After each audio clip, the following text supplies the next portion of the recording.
থেকে সবাইকে শুভেচ্ছা জানাচ্ছি। আশা করি সবাই ভালো আছেন। আজকে আমি একটা খুবই সাধারণ জিনিস দেখাচ্ছি আপনাদের। একটু কষ্টকর, তবে এটা খেতে চমৎকার। আশা করি আপনারা সবাই পছন্দ করবেন। এটা হচ্ছে ইলিশ মাছের চপ। আজকাল অনেক ইলিশ মাছ পাওয়া যাচ্ছে, এই জন্য ভাবলাম আপনাদের সাথে শেয়ার করি মাছের চপটা কিভাবে করতে হয়। ইলিশ মাছ তো আপনারা জানেন মাছের রাজা। আল্লাহ তাআলা কত অসীম, আমাদের জন্য যে কত কিছু তৈরি করেছেন এই দুনিয়ায়, তার সাথে মাছও দিয়েছেন প্রচুর, কত রকমের ভ্যারাইটিস অফ ফিশ। তো এগুলো সবই আল্লাহর সৃষ্টি। আমরা এখন ইলিশ মাছের চপটা শুরু করি। কিভাবে করতে হয় দেখেন। আমি নিচ্ছি এর জন্য 3-4টা মাছের পিস। আমি সেদ্ধ করে কাটা বেছে রেখেছি আগেই, আপনাদের সুবিধার্থে আমি বেছে রেখেছি। এই জন্য দেখাবো যে কাটা মাছতে এটা অনেক সময়, প্রচুর সময় লাগে। আর নিয়েছি একটু 3-4টা আলু, কাঁচামরিচ কুচি, পেঁয়াজ, একটা ডিম এবং কিছু বিস্কিটের গুঁড়ো থেকে লাগবে আমার। That's it. দেখুন আপনারা কিভাবে তৈরি করছে। আমি নিয়ে দিলাম একটু সেদ্ধ আলু, এখানে 3টা আলু আছে। নিয়েছি কিছু কাঁচামরিচ আর পেঁয়াজ। এটা প্রয়োজন বোধে আপনারা দিবেন, প্রয়োজন যতটুকু লাগে সেই অনুযায়ী। নিয়েছি 4 টুকরো ইলিশ মাছ বেছে নিয়ে নিলাম।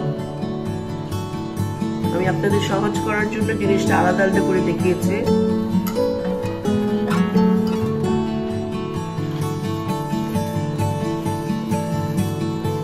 এটা আলু এবং মাছটা একসাথে মিশে যাবে, ভালো করে চটকে মাখিয়ে নেবেন। দিয়ে দিচ্ছি 1 চামচ মতো লবণ। এটা আপনাদের আন্দাজ মতো দিবেন, যতটুকু লাগে। আমি দিলাম 1 চামচ, এবং তার থেকে আমি একটু ডিম এখানে দিয়ে দিলাম আলুর সাথে, জাস্ট বাইন্ডিং করার জন্য, যেন এটা ভেঙে না যায়। এই কারণে আমি একটু ডিম দিয়ে দিলাম। দিয়ে আমি এটাকে ভালো করে মেশাবো এবং তারপর দেখাবো। আর একটু বিস্কিটের গুঁড়ো দেব।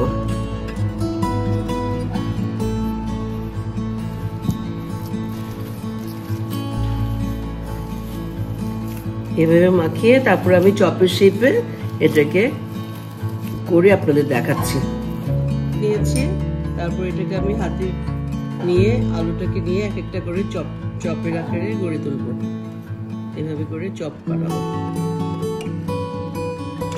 এটা আপনাদের শেপটা হয়তো লম্বা দিতে পারেন, গোলও দিতে পারেন। আমি একটু মাছের মতো করে 3 কোনা রেখেছি। হয়ে গেল আমার মাছের চপ তৈরি করা। এখন এটাকে আমি ডিমের মধ্যে ডুবাচ্ছি। এভাবে ডিমে ডুবাবো এবং বিস্কিটের গুঁড়া নিলাম। বিস্কিটের গুঁড়া দিয়ে এভাবে মেলাবো। কোটটা বিস্কিটের গুঁড়া দিয়ে একটা কোট তৈরি করছি।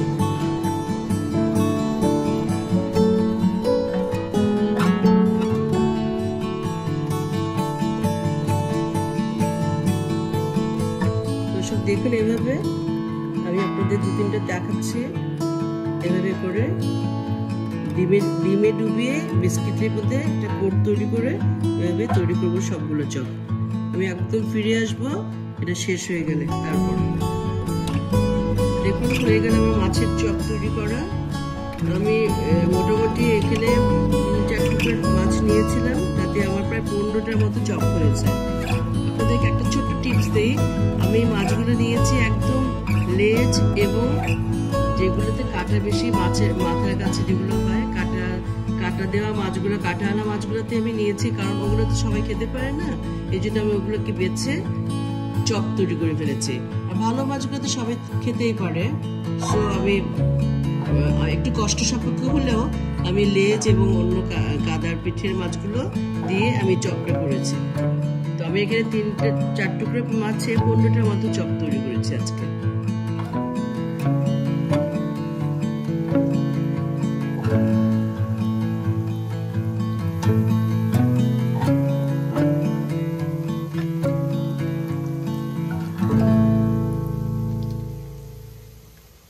আমি চপগুলোকে ভেজে দিচ্ছি।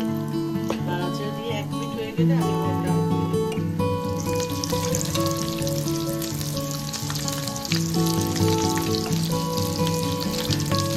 হ্যালো ভিউয়ার্স, দেখুন আমার ইলিশ মাছের চপ হয়ে গেছে। এটা খুব সহজেই করলাম, একটু ঝামেলা কাটা বাছা, তাছাড়া কিন্তু এটা একদমই সহজ। তো আপনাদের পুরো প্রসেসটা দেখিয়ে দিয়েছি।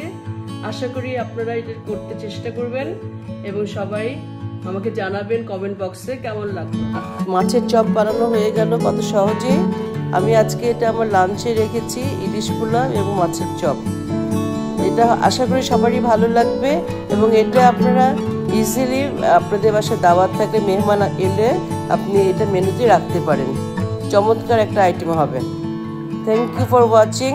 আশা করি আবার খুব শীঘ্রই আপনাদের জন্য নতুন কিছু নিয়ে আসব। সবাই ভালো থাকবেন। আপনাদের জন্য, সকলের জন্য আমার অনেক অনেক শুভেচ্ছা। আল্লাহ হাফেজ।